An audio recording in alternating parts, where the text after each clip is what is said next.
Hello and welcome students again. This is the fourth topic of the second grade English syllabus जो कि है subject verb agreement conquered जिसको आप कहते हैं।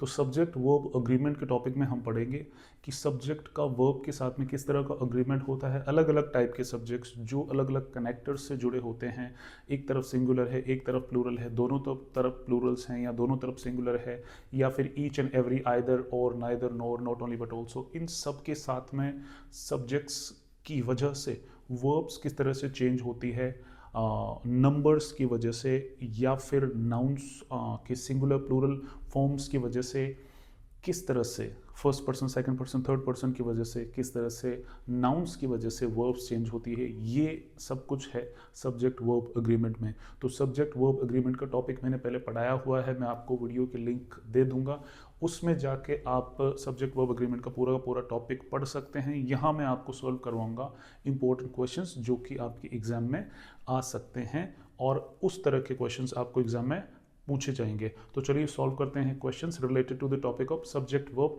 एग्रीमेंट। और मैं न सिर्फ आपको क्वेश्चंस के आंसर बताता हूं बल्कि उस आंसर के पीछे क्या लॉजिक छुपा हुआ है और अलग अलग सर्कमस्टेंसेस में क्या आंसर हो सकता है, वो कॉन्सेप्ट भी मैं आपको बताता हूं। तो ध्यान से देखिएगा आप। देखते हैं सब्जेक्ट वर्ब अग्रीमेंट के क्वेश्चंस किस तरह के आते हैं। यहाँ मैंने बी वर्ब और हैड वाली वर्ब्स ज़्यादा ली है। तो देखिए आप, पहला जो क्वेश्चन है वो है Nitesh and Mahesh friends, blank space दे रखा है। इसमें ये लॉजिक है, इसमें ये कॉन्सेप्ट है, इसमें ये रूल है कि एंड से जुड़ी हुई दो नाउन्स, भले ही वो दोनों सिंगुलर हो, भले ही वो दोनों प्लूरल हो, या फिर एक सिंगुलर एक प्लूरल हो, इस तरफ की सिंगुलर हो या इस तरफ की प्लूरल हो, कोई भी फर्क नहीं पड़ता। अगर वो एंड से जुड़ी हुई है दो सेपरेट नाउन्स तो उनके बाद में जो वर्ब आएगा वो प्लूरल ही आएगा, ये रूल इसमें है। तो नितेश हालांकि सिंगुलर नाउन है, महेश सिंगुलर नाउन है, ये प्लूरल होती तो भी कोई फर्क नहीं पड़ता क्योंकि एंड से दो सेपरेट नाउन्स जुड़ी हुई है एंड से, तो हम प्लूरल वर्ब यूज करेंगे। और बी का प्लूरल फॉर्म यहाँ पे प्रेजेंट टेंस में क्या होगा, नितेश एंड महेश और फ्रेंड्स। अगर वर ऑप्शन में दे रखा है तो वो भी सही है, लेकिन ऐसे वर और आर दोनों ऑप्शंस में आएंगे नहीं। फिर आप दूसरा सेंटेंस देखो, the great wicket keeper and batsman here, फिर से बी वर्ब आपको यूज करनी। बी वर्ब मतलब is, am are, was verb, be, being, been.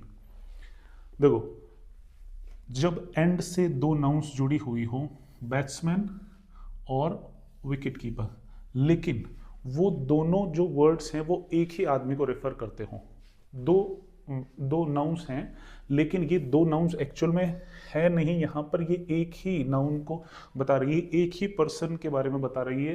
कुल मिला के द ग्रेट विकेट कीपर भी वही है और ये बैट्समैन भी वही है। ये दोनों बातें एंड से जुड़ी हुई तो है लेकिन ये एक ही आदमी को रेफर कर रही है, इसलिए इसमें वर्ब आएगी singular verb. The great wicket keeper and batsman एक ही इंसान है, is here.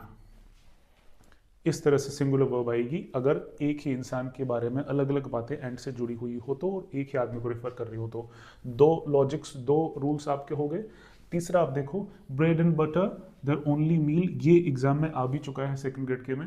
Bread and butter their only meal, देखो एंड से जुड़ी हुई तो है दो नाउन्स, ब्रेड एक नाउन है, बटर एक नाउन है, लेकिन यहाँ ब्रेड एंड बटर का मतलब, ये ब्रेड एंड बटर जो फ्रेज है ये एक ही चीज को रिजेंबल करती है, एक साथ ही बोलते हैं इनको, ब्रेड एंड बटर एक ही होता है, ब्रेड एंड बटर दोनों साथ में खाते हैं, ब्रेड एंड बटर कहने में ऐसे कहते हैं ब्रेड एंड बटर, तो इसको सिंगुलर ही कंसीडर किया जाएगा, भले ही ये एंड से जुड़ी हुई हो लेकिन ये सेपरेट नहीं है, ये एक ही चीज है। तो bread and butter be verb की प्रेजेंट टेंस में कौन सी फॉर्म आएगी, is their only meal. Bread and butter is their only meal. तो तीनों चीजें आपको समझ में आ गई। एंड से दो नाउन्स जुड़ी हुई हो, भले ही सिंगुलर हो या प्लूरल हो, तो उसमें प्लूरल वर्ब आती है। एंड से दो चीजें जुड़ी हुई हो लेकिन वो एक ही आदमी को रेफर करती हो तो उसमें सिंगुलर वर्ब आएगी। एंड से दो चीजें जुड़ी हुई हो लेकिन वो उनका मीनिंग एक ही हो, कंबाइनली हो, एक ही बात हो या एक ही चीज हो, तो उसको सिंगुलर वर्ब के साथ में आप लिखते हैं। अब एक और बात, फिर से ये एंड से जुड़ी हुई है नाउन्स, एंड से एक से ज्यादा, दो से ज्यादा, दो तीन चार नाउन्स जुड़ी हुई हैं।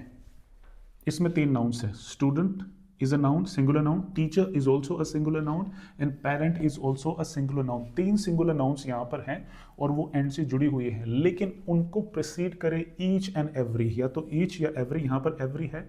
तो इन सिंगुलर नाउन्स को एंड से जोड़ने के बाद अगर इनके पहले ईच या एवरी आता है तो अब आपको सिंगुलर ही वर्ब यूज करनी पड़ेगी।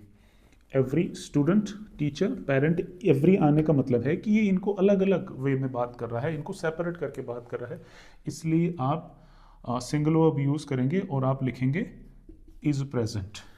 समझ में आ गया कि काफ़ी सारे नाउन्स एंड से जुड़े हुए हैं, लेकिन सारे, पहली बात तो ये कि सारे सिंगुलर हैं, दूसरी बात ये कि ये ईच या एवरी इधर आ रहा है, पहले प्रोसीड कर रहा है इनको, तो फिर आप सिंगुलर वर्ब यूज़ करेंगे, that is. Every student, teacher and parent is present, हर कोई प्रेजेंट है अलग। अब आगे हम देखते हैं और नए रूल्स।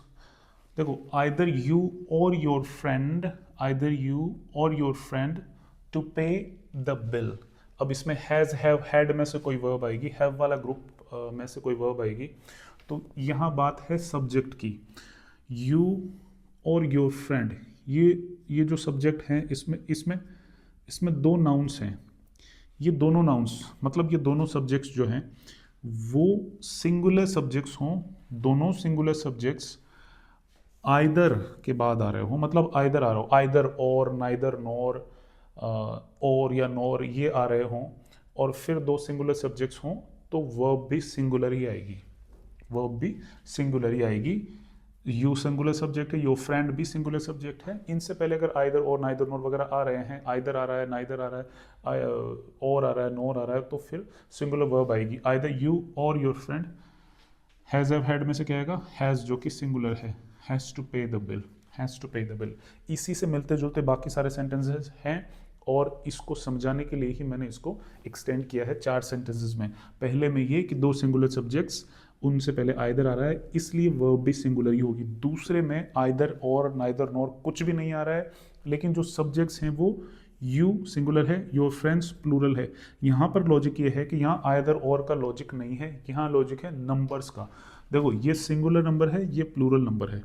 अगर दो नंबर्स, जो दो नाउन्स हैं वो एक सिंगुलर नंबर को बिलोंग करती है और एक प्लूरल नंबर को बिलोंग करती है, और फिर उसमें आइदर और वगैरह से उसको जोड़ रखा है, तो आपको क्या करना है, प्लूरल वर्ब, प्लूरल जो नाउन है उसको पीछे की तरफ लिखना है और वर्ब प्लूरल यूज़ करनी है। जैसे कि योर फ्रेंड्स, आपको ऐसे नहीं लिखना योर फ्रेंड्स और यू, नहीं, आपको सिंगुलर नाउन को इधर लिखना है, प्लूरल नाउन को पीछे की तरफ लिखना है, ताकि वर्ब भी आप प्लूरल ही यूज़ करो। ऐसा ही इसमें होता है, तभी सेंटेंस करेक्ट होता है। यू और योर फ्रेंड्स हैव टू पे द बिल, यू और योर फ्रेंड्स हैव टू पे द बिल। ये हुई नंबर्स की बात, सिंगुलर नंबर, प्लूरल नंबर। फिर अगला वाला देखो आप, आइदर आ गया फिर से, यू और महेश। अब इसमें ऐसा है कि यहाँ पर्सन्स की बात हो रही है। जो ऊपर आपने यू और योर फ्रेंड दिया था, तो यहाँ पे हम लोग किसकी बात कर रहे थे, सब्जेक्ट की बात कर रहे थे कि दो सिंगुलर सब्जेक्ट है। यहाँ हम बात कर रहे हैं पर्सन्स की। यू सेकंड पर्सन है और महेश थर्ड पर्सन है, तो अलग अलग पर्सन से अगर बिलोंग करते हैं तो नियरेस्ट वाला रूल अप्लाई होता है। The subject which is the nearest, use the verb according to that nearest subject. nearest वाला रूल लागू होता है अगर अलग अलग पर्सन्स को दोनों नाउन्स बिलोंग करते हैं। तो आइदर यू सेकंड पर्सन है, महेश थर्ड पर्सन है, और आपको क्या करना है, नियरेस्ट कौन सा है ब्लैंक स्पेस की जहाँ पे वर्ब आनी है, ये महेश, तो महेश क्या है, सिंगुलर, तो आप सिंगुलर वर्ब यूज कर दो, आइदर यू और महेश हैज़ डन इट। अगला सेंटेंस एग्जैक्टली ऐसा ही है, मैंने उल्टा कर दिया है दोनों को, आइदर महेश और यू। अब देखो, महेश ये है और यू प्लूरल है। ये यू वैसे सिंगुलर भी हो सकता है अगर एक जने के लिए यूज हुआ है तो, लेकिन ये यू सिंगुलर वाला नहीं है, ये जो है ये प्लूरल वाला यू है, ज़्यादा लोगों को यू कह रहा है ये, तो उस हिसाब से मैंने लिखा है, उसी हिसाब से आप इसको समझो। और यहाँ पे वर्ब क्या करोगे आप, नियरेस्ट के हिसाब से प्लूरल करोगे, और वैसे भी यू के साथ में हैज़ तो आता नहीं, यू के साथ तो हैव ही आता है। आइदर महेश और यू हैव डन इट। ये तो हुआ ये वाला लॉजिक, आइदर और वाला चारों सेंटेंसेस में। देखो नेक्स्ट दोनों sentences, the committee appointed on Sunday. Committee को अपॉइंट किया है, पूरी की पूरी कमिटी को एज अ यूनिट हम बात कर रहे हैं कि पूरी पूरी कमिटी को अपॉइंट किया है, एक यूनिट के तौर पे हम बात कर रहे हैं, तो यहाँ पे सिंगुलर वर्ब आएगी, द कमिटी इज अपॉइंटेड या वॉज अपॉइंटेड दोनों ही सही है, जो भी ऑप्शन में आपको मिले। The committee was appointed on Sunday, लेकिन यहाँ नीचे वाले सेंटेंस में द कमिटी डिवाइडेड ऑन, ये डिवाइडेड से पता चल रहा है कि हम अलग अलग इंडिविजुअल्स की बात कर रहे हैं। वो तो जब डिवाइड ही हो गई कमिटी तो एक तो उसकी बात रही नहीं, वो तो इंडिविजुअल्स में बट गई, अलग अलग पर्सनस में बट गई। तो the committee were divided, committee were divided मतलब कमिटी के लोग डिवाइड हो गए, कमिटी के लोग डिवाइड हो गए। अब ये अलग अलग हो गए तो हमने उनको एज इंडिविजुअल्स बात की और यहाँ पे प्लूरल वर्ब यूज़ करी। पहली में हमने एज अ यूनिट बात की इसलिए सिंगुलर वर्ब यूज़ की। इस तरह से ये रूल्स को फॉलो करना पड़ता है जब आप सब्जेक्ट का वर्ब के साथ में अग्रीमेंट करते हैं। तो मेरे ख्याल से आपको सारे क्वेश्चन समझ में आए होंगे, इनके पीछे लगे हुए कॉन्सेप्ट्स भी आपको समझ में आए होंगे। और अब इस तरह के क्वेश्चंस आप जब सोल्व करोगे तो इस तरह के लॉजिक, इस तरह के कॉन्सेप्ट्स का यूज़ आप ज़रूर करोगे। Thank you so much for watching the video.